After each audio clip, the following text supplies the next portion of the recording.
Property law module number 3 मधील मालमत्ता हस्तांतरण अर्थात लीज पेंडन्स या तत्वाचा अर्थ, उद्देश आणि त्याची अंमलबजावणी म्हणजे काय, या प्रश्नावर आपण या व्हिडिओमध्ये चर्चा करणार आहोत. तसेच दुसरा प्रश्न, मालमत्ता हस्तांतरण अधिनियम 1882 च्या कलम 53 नुसार फसवणुकीचे हस्तांतरण म्हणजे काय, त्याची तत्व, घटक आणि कायदेशीर परिणाम या विषयावर आपण या व्हिडिओमध्ये चर्चा करणार आहोत.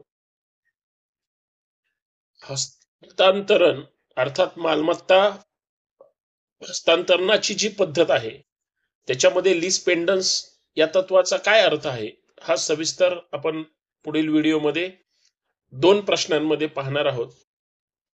सर्वांचं या व्हिडिओमध्ये मनपूर्वक हार्दिक स्वागत. विनंती एवढीच आहे, नवीन असाल तर चॅनल सबस्क्राईब करा, संपूर्ण व्हिडिओ पहा आणि बेल आयकॉन प्रेस करा, नोटिफिकेशन ऑल ठेवा. मालमत्ता हस्तांतरण अधिनियम 1882 च्या कलम 52 अंतर्गत लीज पेंडन्स या तत्वाचा अर्थ, उद्देश आणि त्याची अंमलबजावणी काय आहे हे आपण या व्हिडिओच्या माध्यमातून समजून घेऊया. प्रस्तावनेपासून सुरुवात करूया. लीज पेंडन्स हा शब्द लॅटिन शब्द असून याचा अर्थ आहे प्रलंबित खटला किंवा कारवाई. या तत्वामागे लॅटिन म्हण आहे अट पेंडंट निहिल इनोव्हर्चर, म्हणजेच खटला प्रलंबित असताना काहीही बदल करू नये. म्हणूनच जर एखाद्या मालमत्तेवर न्यायालयीन खटला सुरू असेल तर त्या काळात ती मालमत्ता इतर कोणा तिसऱ्याला विकणे किंवा हस्तांतरित करणे हे कायद्याने प्रतिबंधित असते. लीज पेंडन्स म्हणजे काय, कलम 52 म्हणजे काय सांगते, त्याचा सारांश. लीज पेंडन्स तत्वाचा हेतू, न्यायालयीन उदाहरणे जिथे हे तत्व लागू होत नाही आणि कलम 6A व कलम 52 मधील संबंध नाही, स्पष्टता, या 7 मुद्द्याचा आपण टप्प्याटप्प्याने पुढील विवेचनामध्ये त्याचा अभ्यास करूया. एक पहिला मुद्दा म्हणजे लीज पेंडन्स म्हणजे काय, हे तत्व म्हणजे काय. लीज पेंडन्स हे तत्व जेव्हा एखाद्या स्थावर मालमत्तेवर हक्काचा वाद न्यायालयात सुरू आहे तेव्हा तो वाद पूर्णतः निकाली निघेपर्यंत किंवा कोणतेही पक्ष ती मालमत्ता इतर कोणालाही विकू शकत नाही किंवा हस्तांतरित करू शकत नाही किंवा त्याचबरोबर कोणताही हक्क निर्माण करू शकत नाही, हे तत्व म्हणजे कलम 52 मालमत्ता हस्तांतरण अधिनियम 1882 मध्ये नमूद आहे.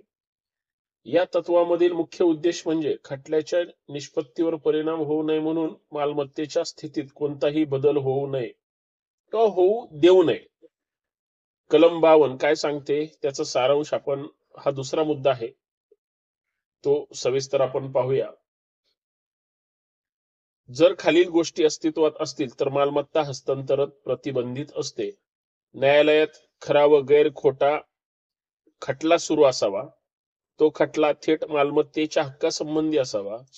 वादातील कोणताही पक्ष ती मालमत्ता हस्तांतरित करू शकत नाही वगळता न्यायालयाची स्पष्ट परवानगी व ठरलेली अट असले तरी. तिसरा मुद्दा आहे याच्यातला, लीज पेंडन्स तत्वाचा हेतू काय. लीज पेंडन्स तत्वाचा हेतू हा न्यायालयीन प्रक्रिया सुरळीत व प्रभावी ठेवणे, खटल्याचा निकाल निपक्ष ठेवणे, पक्षकार एखादी मालमत्ता विकून खटल्याचा परिणाम अर्थ व्यर्थ करू नये म्हणून, आणि तिसऱ्या पक्षाच्या हस्तक्षेपामुळे मूळ हक्कधारकाचे नुकसान होऊ नये म्हणून. चौथा मुद्दा आहे न्यायालयीन प्रकरण जिथं तत्व लागू होते तर त्याच्यात हक्काच्या पावत्या, मालकीचे वाद, भोगाधिकार, वाटपाचे किंवा विभाजनाचे खटले, गहाण ठेवलेली मालमत्ता परत मिळवण्याचे खटले. आता पाचवा मुद्दा आहे जिथे हे तत्व लागू होत नाही ती कोणती कारण किंवा घटना आहेत. जर खटला फक्त पैशाच्या भरपाई बाबत असेल, जर तो खटला बनावट किंवा संमतीने लावलेला खटला असेल, जर हस्तांतर करणारी व्यक्ती खटल्यातील पक्षकार नसल्यास, जर न्यायालयाची स्पष्ट परवानगी मिळवून व्यवहार केला असेल, जर मालमत्तेवर केवळ व्यक्तिगत हलक्या स्वरूपाचा हक्क असेल, म्हणजे उपभोगाचा हक्क. तसेच पुढचा मुद्दा 6, कलम 6 व कलम 52 यामधील संबंध नाही. म्हणजे या खटल्यामध्ये याचा का संबंध नसेल? तर कलम 52 फक्त प्रलंबित खटल्याच्या काळातील हस्तांतरणावर बंधन आणतो. कलम 6 प्रमाणे काही मालमत्ता जशा की वारसा, शक्यतो ह्या स्वतःहूनच हस्तांतरित मनाई आहे. हे दोन्ही कलम वेगवेगळ्या प्रकारच्या हस्तांतरावर परिणाम करतात. लीस पेंडन्स तत्वाचे सार, अर्थात या सगळ्या तत्वाचं सार काय? एकदा मालमत्ता कोणत्याही न्यायालयीन खटल्याचा विषय बनली की त्या मालमत्तेची स्थिती स्थिर ठेवली पाहिजे आणि तिसऱ्या पक्षास विक्री किंवा हस्तांतर केल्यास तो खरीददारही न्यायालयाच्या निकालामध्ये बाध्य ठरतो. म्हणजे घेणारा सुद्धा हा दोषी ठरतो. थोडक्यात खटल्याच्या काळात मालमत्ता बदलू नये, हक्क धारकाचे हित संरक्षित करावे, न्यायालयाच्या आदेशानुसार हस्तांतर करावे. हेच तत्व न्याय स्थिरता व पारदर्शकता राखणे. म्हणून कलम 52 तत्व मालमत्तेवर चालू असलेल्या वाद प्रक्रियेद्वारे मालमत्तेच्या कोणत्याही हस्तांतरास प्रतिबंध करून न्याय प्रक्रियेच्या संरक्षणात वापरले जाते. लीस पेंडन्स तत्वाचा उद्देश मालमत्तेवर चालू असलेल्या न्यायालयीन खटल्यात न्याय प्रक्रिया पूर्ण होण्याआधी हक्काच्या संरक्षणासाठी हे तत्व वापरले जाते. यामुळे खटल्याचा निकाल होईपर्यंत पक्षकार मालमत्तेचा तिसरा पक्षाशी कोणताही व्यवहार करू शकत नाही. तो खटल्याच्या आदेशाशिवाय अमान्य ठरतो. जर असे व्यवहार परवानगीशिवाय केले गेले तर खटल्याचा निकाल प्रभावी अंमलात आणता येणार नाही. खटला खोटा, बनावट किंवा पक्षांकारात संमतीने सुरू केलेला नसावा. लीस पेंडन्स तत्व लागू होण्यासाठी आवश्यक अटी: खटला किंवा कायदेशीर प्रक्रिया प्रलंबित असावी, म्हणजे प्रत्यक्षात न्यायालयात खटला सुरू असावा. केवळ इरादा असून पुरेसा अर्थ केला नसेल तर हे तत्व लागू होत नाही. खटला सक्षम न्यायालयात चालू असावा. ज्या न्यायालयात खटला दाखल केला आहे त्याला त्या प्रकरणावर क्षेत्रीय आणि आर्थिक अधिकार ज्युडिक्शन असे असणे आवश्यक आहे. खटला स्थावर मालमत्तेच्या हक्काशी थेट संबंधित असावा. मालमत्ता केवळ नावापुरती खटल्यात नमूद करणे पुरेसे नाही. मालमत्तेवरील हक्क थेट व वास्तविक वादाचा विषय असावा. खटला संगनमताविना नॉन कॉलिजिव्ह असावा. जर खटला दोन पक्षकारांनी बनावटपणे दाखल केला असेल तर लीस पेंडन्स लागू होऊ शकत नाही. हस्तांतर करणारा पक्षकार खटल्यातील पक्ष असावा. जर एखाद्या म्हणजे मालमत्ता तिसऱ्याने हस्तांतरित केली व तो खटल्याशी संबंधित नव्हता तर कलम 52 लागू होणार नाही. त्या हस्तांतरणाचा इतर पक्षाच्या हक्कावर परिणाम होणे आवश्यक आहे. जर हस्तांतर कोणत्याही पक्षाच्या हक्कावर प्रभाव टाकत असेल तर तत्व लागू होणार नाही. महत्वाचा जो न्याय निवड आहे, केस लॉ आहे, याच्यातली आपण ही समजून घ्या. बलवंत सिंग विरुद्ध बुटाराम सर्व अटी पूर्ण झाल्यास न्यायालय म्हणाले की खटल्या दरम्यान कोणताही व्यवहार न्यायालयाच्या परवानगी शिवाय मान्य आहे, म्हणजे अमान्य आहे. जर व्यवहार झाला तरी नवीन खरीददार न्यायालयाच्या निकालाने बाध्य राहतो. देवराज डोंगरा विरुद्ध ज्ञानचंद जैन न्यायमूर्ती LM सेन यांनी स्पष्ट केलं की ड्रायलिस पेंडन्स हे तत्व आपोआप लागू होत नाही, त्यासाठी वरील सर्व अटी पूर्ण झालेल्या पाहिजेत. लीस पेंडन्स तत्वाचे अपवाद: तत्वता जेव्हा कलम 52 अंतर्गत सर्व अटी पूर्ण होतात तेव्हा खटल्या दरम्यान मालमत्ता हस्तांतरित करता येत नाही. मात्र खालील परिस्थितीमध्ये अपवाद शक्य आहे. न्यायालयाची परवानगी: कलम 52 स्पष्टपणे नमूद करते की expect under authority of court and on such terms as it any impose. म्हणजेच न्यायालय स्वतःच्या अटीवर खटल्यातील कोणत्याही पक्षास मालमत्ता हस्तांतरित करण्यास परवानगी देऊ शकते. उदाहरण, विनोद सेठ विरुद्ध देवेंद्र बजाज प्रकरणात न्यायालयाने ₹30 लाख रुपयांची सुरक्षा ठेवून खटल्यादरम्यान मालमत्ता विक्रीस परवानगी दिली. संधी साधू खटले किंवा खोटा खटला, कॉल्झिव्ह और मॅलाफाईड सूट, जर खटला फसवणूक पूर्वक दाखल केला गेला असेल तर लीज पेंडन्स तत्व लागू होत नाही. फक्त हस्तांतरण करणाऱ्यावर परिणाम होतो, इतर कोणत्याही पक्षावर नाही. जर व्यवहाराचा इतर कोणत्याही पक्षाच्या हक्कावर परिणाम होत नसेल तर तो लीज पेंडन्सच्या चौकटीत येत नाही. लीज पेंडन्स तत्वाचा काय परिणाम होतो? हस्तांतर आपोआप अवैध ठरत नाही, पण तो रद्द करण्याजोगे वॅडेबल होत असते. जर खटल्यातील कोणत्याही पक्षाच्या हक्कावर परिणाम होत असेल तर त्याला या हस्तांतरणास विरोध करण्याचा हक्क असतो. नवीन खरेदीदार तो न्यायालयाच्या निकालाने बाध्य राहतो, जणू तोही खटल्यातील पक्ष आहे. सिमला बँकिंग कंपनी लिमिटेड विरुद्ध फर्म लुद्दरमल कोर्टाने स्पष्ट केले की खरेदीदार जर खटल्यादरम्यान मालमत्ता घेत असेल तर तो त्या निकालाने बांधील राहतो, जरी त्याला खटल्याबाबत पूर्वी काही माहिती नव्हती. महत्वाचे न्यायनिवाडे याच्यात जे केस लॉ आहे, लिडिंग केस लॉ, ह्या 5 केस लॉ आपण समजून घेऊया. फैयाज हुसेन विरुद्ध मुन्शी प्रागनरेन प्रिव्ही कौन्सिल ने स्पष्ट केले की न्यायालयीन निर्णय अंतिम होईपर्यंत मालमत्ता हस्तांतरित करू नये, अन्यथा अखंड खटले चालू राहतील. इक्बाल सिंग विरुद्ध महेंद्र सिंग, दिल्ली उच्च न्यायालय ठरवते की मध्यस्थी प्रक्रिया आर्बिट्रेशन सुरू झाल्यावर मालमत्ता सब ज्युडिस ठरते आणि कलम 52 लागू होते. स्वर्ण सिंग विरुद्ध अर्जुन सिंग, पंजाब व हरियाणा उच्च न्यायालयाने ठरवले की मध्यस्थीचा निर्णय जर अंमलबजावणी योग्य डिक्री सारखा असेल तर लीज पेंडन्स लागू होते. के.एन. अश्वथनारायण सेट्टी विरुद्ध कर्नाटक राज्य, हा निर्णय स्पष्ट करतो की लीज पेंडन्स तत्व नीती, न्याय आणि सिद्धांतावर आधारलेली आहे. हरदेव सिंग विरुद्ध गुरमाली सिंग, सर्वोच्च न्यायालयाने स्पष्ट केले, कलम 52 हस्तांतरणाला अवैध ठरवत नाही, पण ते खटल्याच्या निकालाने बांधील बनवते.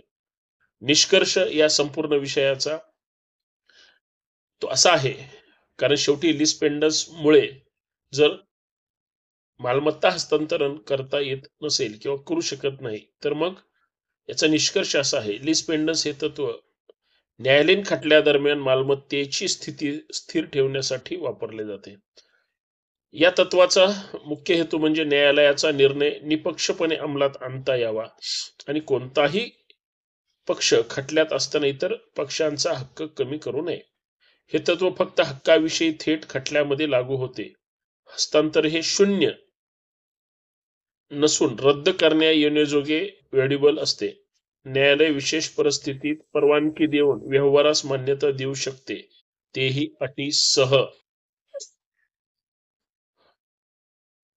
विद्यार्थी मित्रांनो, आपण आता पुढचा प्रश्न पाहूया, जो दुसरा महत्वाचा आहे, तो म्हणजे फसवणुकीचे हस्तांतर. म्हणजे एखाद्या मालमत्ता हस्तांतरणामध्ये फसवणुकीचे हस्तांतरण कसं केलं जातं हे या पुढच्या टॉपिक मध्ये आपण पाहूया. म्हणून मालमत्ता हस्तांतरण अधिनियम 1882च्या कलम 53 नुसार फसवणुकीचे हस्तांतरण म्हणजे काय, त्याचे तत्वे, घटक आणि कायदेशीर परिणाम काय आहेत हे आपण या व्हिडिओच्या माध्यमातून समजून घेऊया.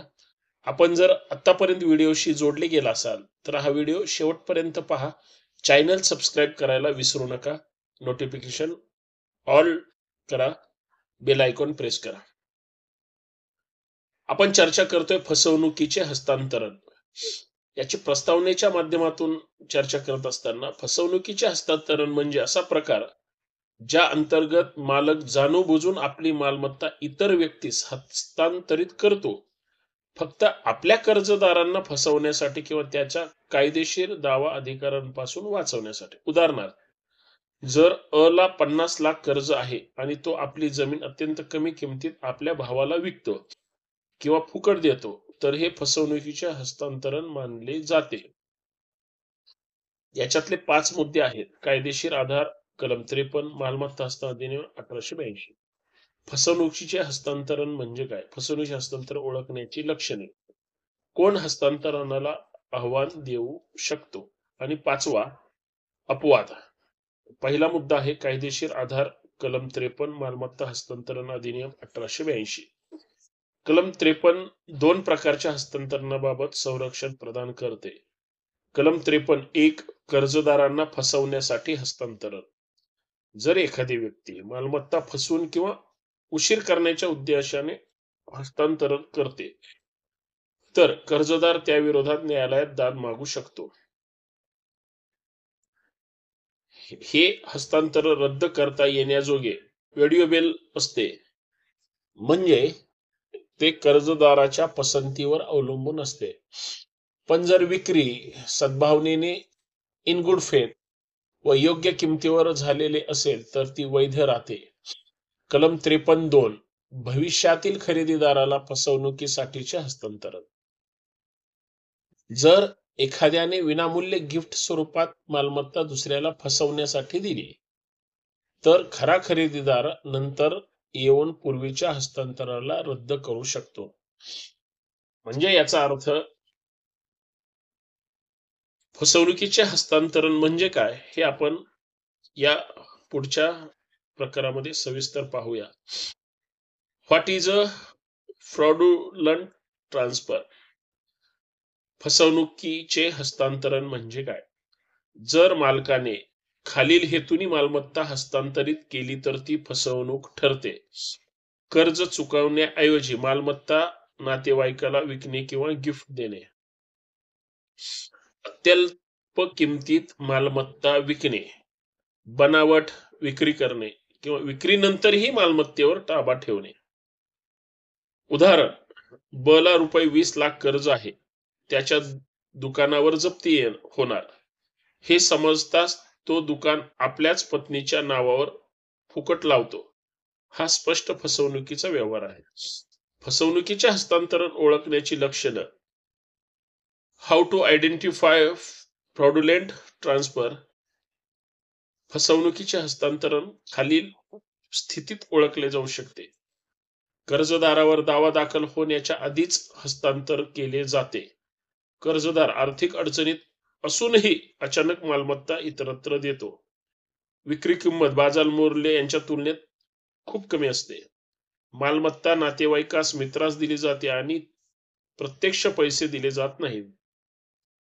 हस्तांतर झाल्यावरही विक्रेता मालमत्ता वापरतो. उदाहरणार्थ, दिल्लीतील अपार्टमेंट रुपये 50 लाख किमतीचे केवळ 1 लाखात मित्राला विकतो. हा स्पष्ट फसवणुकीचा प्रयत्न आहे. कोण हस्तांतरणाला आव्हान देतो किंवा देऊ शकतो? हु कॅन चॅलेंज? कर्जदार ज्याला नुकसान झाले आहे. खरा सद्भावना युक्त खरेदीदार ज्याला नंतर समजते की याआधी फसवणुकीचा व्यवहार झालेला आहे. न्यायालय स्वतःहून हस्तक्षेप करू शकते. याचं उदाहरण आहे,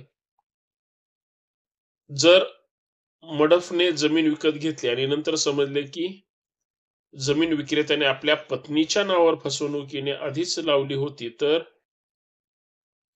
पूर्वीचे हस्तांतर रद्द करण्यासाठी कोर्टात जाऊ शकतो.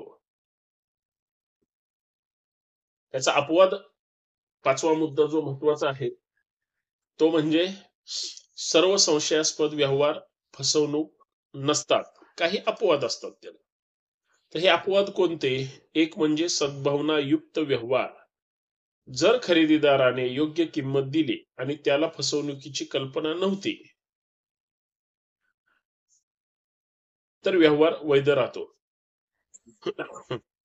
कर्ज निर्माण होण्यापूर्वीचा व्यवहार. जर हस्तांतरण कर्जाच्या दाव्याआधी झाले असेल तर ते वैध मानले जाते. न्यायालयाची परवानगी घेतलेला व्यवहार. जर न्यायालयाने हस्तांतरणास मान्यता दिली तर तो व्यवहार नंतर आव्हान करता येत नाही. फसवणुकीचे हस्तांतरण हे अशा व्यवहारास म्हणतात जे फसवणूक, दिरंगाई किंवा दुर्लक्ष करण्याच्या हेतूने केले जातात. विशेषतः कर्जदाराच्या हक्कापासून वाचवण्यासाठी कलम 53 अंतर्गत हे व्यवहार रद्द करता येण्याजोगे असतात. हे तत्व कर्जदाराचे संरक्षण करते आणि सद्भावना व्यवहार यांचा सन्मान राखते. न्यायालय आवश्यकतेनुसार व्यवहार रद्द किंवा अवैध करू शकते. म्हणूनच कलम 53 हे कर्जदारांना सुरक्षित ठेवणारे महत्वाचे संरक्षण आहे, जे फसवणुकीने केलेल्या मालमत्ता हस्तांतरणाला रोखते. उदाहरणार्थ, पुण्यातील एका व्यापाऱ्याकडून गोडाऊन खरेदी करतो. नंतर त्या व्यापाऱ्यावर बँकेचे कर्ज थकविल्यामुळे खटला दाखल होतो. जर ईने योग्य किंमत दिली असेल आणि त्याला त्या व्यापाऱ्यावर कर्जाबाबत काही माहिती नव्हती, तर त्याचे मालकी हक्क संरक्षित राहतात. हे एक सद्भावनायुक्त व्यवहार असल्यामुळे त्याला कलम 53 बाधत नाही. महत्वाचे न्याय निवाडे या संदर्भातले अर्थात leading case law and judicial interpretation. Jugal Kishore विरुद्ध रॉ कॉटन कंपनी 1955. न्यायालयाने ठरवले की जर मालमत्ता हस्तांतरण स्पष्टपणे कर्जदारांना फसवण्यासाठी करण्यात आले असेल तर ते न्यायालय रद्द करू शकते. म्हणजे करदात्याच्या हक्काला धोका पोहोचवणारे व्यवहार कायदेशीर दृष्ट्या आव्हान योग्य आहेत. गजराज सिंग विरुद्ध सीताराम 2019. सर्वोच्च न्यायालयाने स्पष्ट सांगितले की कर्जदाराने जर फसवणूक करून मालमत्ता इतरत्र हलवली, जरी ती व्यवहारासारखी वाटत असली तरी ती आव्हान करता येते. उदाहरण, मुंबईतील एका बिल्डरने बँक कर्ज रोखण्याआधी अपार्टमेंट्स आपल्या नातेवाईकाच्या नावावर हस्तांतरित केले. कोर्टाने हे हस्तांतरण रद्द करून मालमत्ता कर्जदाराच्या हक्कासाठी उघड केली. अतिरिक्त उदाहरण, एक व्यापारी बँकाकडून ₹2 कोटीचे कर्ज थकवतो आणि त्यानंतर तात्काळ आपली सर्व मालमत्ता आपल्या पत्नी, मुलगा आणि भावाच्या नावावर गिफ्ट करतो. या प्रकाराला न्यायालय फसवणुकीचे हस्तांतरण मानते आणि कर्जदाराला त्या मालमत्तेवर दावा दाखल करता येतो. निष्कर्ष, फसवणुकीचे हस्तांतरण ही कर्जदाराला हक्काने हानी पोहोचवतात